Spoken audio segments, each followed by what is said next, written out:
History of pre IPO and IPO. अगर आपने the art of investment series follow की है तो आपने देखा होगा हमने इन्वेस्टिंग प्रोडक्ट्स डिकोड किए।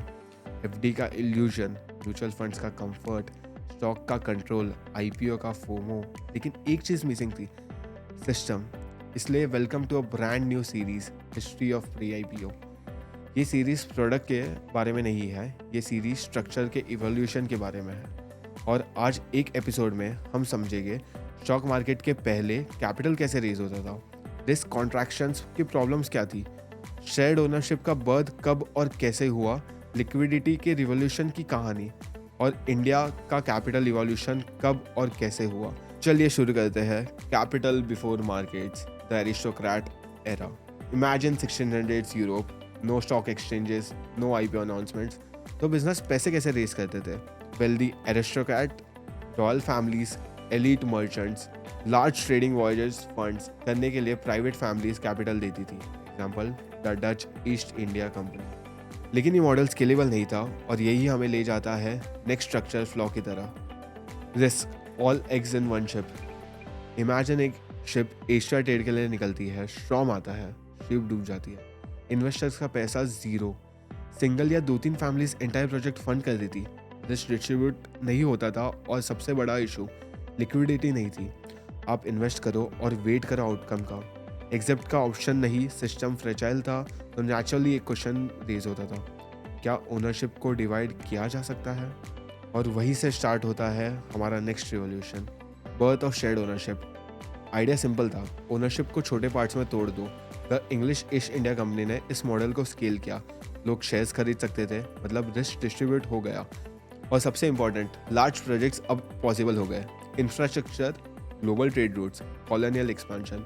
लेकिन ओनरशिप डिवाइड करना हाफ सोल्यूशन था, रियल रिवॉल्यूशन अभी बाकी था।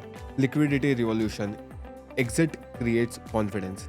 जब शेयर ट्रांसफरेबल हुए तब सिस्टम ट्रांसफॉर्म हुआ। एम्स्टर्डम में इनफॉर्मल ट्रेडिंग स्टार्ट हुई, ग्रेजुअली स्ट्रक्चर्ड एक्सचेंजेस बन गए, स्टॉक मार्केट बॉर्न हुआ। लिक्विडिटी ने साइकोलॉजी चेंज कर दी कि जब एग्जिट पॉसिबल होता है तब पार्टिसिपेशन इंक्रीज होता है। लिक्विडिटी ट्रस्ट क्रिएट करती है, लेकिन हर स्ट्रक्चरल इंप्रूवमेंट के साथ एक साइड इफेक्ट आता है और यही ले जाता है हमें नेक्स्ट फेज में।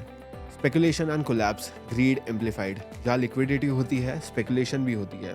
Tulip mania, South Sea bubble, और फिर 1929 US stock market collapse. Private domestic investment 1929 में जीडीपी का 19% था, 1933 तक 4% रह गया। मनी सप्लाई 31% कॉन्ट्रैक्ट हुए, थाउजेंड्स ऑफ बैंक्स फेल हुए। इस पीरियड में modern pre IPO sector exist ही नहीं करता था। स्ट्रक्चर्ड वेंचर फर्म्स जैसे American research and development corporation 1946 के बाद आया, यानी वर्ल्ड वॉर 2 के पहले प्राइवेट कैपिटल इकोसिस्टम इनफॉर्मल था। अब सवाल है, इंडिया में क्या हो रहा था ये टाइम पे? India's economic liberalisation, end of licence Raj.